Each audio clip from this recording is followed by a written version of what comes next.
आज्ञा नमस्कार मु आपनकर इंजीनियर सुभाषिष तराई अनेक टाइम रे आपण मैंने पचारती सर लेआउट केमी दि जाए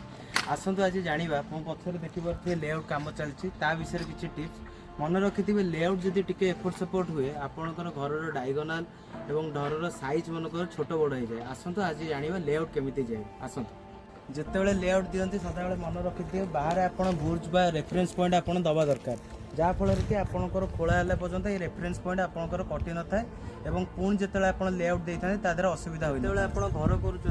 घरटा रईट एंगल हवा दरकार ताकू चेक कर प्रणाली आसतु देखिए प्रथम आपड़ 3 फुट ने देखुए 3 फुट निला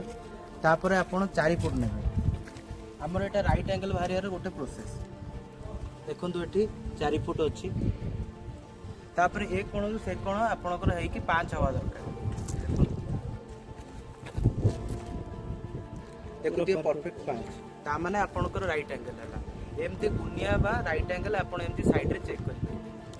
देखुए ये सब सेंटर लाइन रो काम चलछि हमर लेआउट सरिया ऊपर हे गलानी सदाले मन रखिथिबे आपण लेआउट देइथिबा रेफरेंस मार्किंग ताको लाफा पट्टा हो किबा कलरिंग हो किबा सिमेंट रे आपण से मार्किंग देइथिबे जते बेले आपण पुणी आउथरे लेआउट दउचंती एई मार्किंग गुरा ही आपण को काम दब लेआउट रे सहायता करिया जेमती प्रथम लेआउट देइथिले सेकंड टाइम रे आपण सेमती लेआउट पाइबे आज आपण तो जानले लेआउट टिप्स विषय रे एमती नुआ नुआ टेक्निकल टिप्स जानिया मो चैनल को सब्सक्राइब करंतु एवं आपण जदि चाहूचंती भलो प्लान भलो डिजाइन ताले कलिंग डिजाइन एंड कंस्ट्रक्शन को जोगाजोग करंतु जय जगन्नाथ धन्यवाद।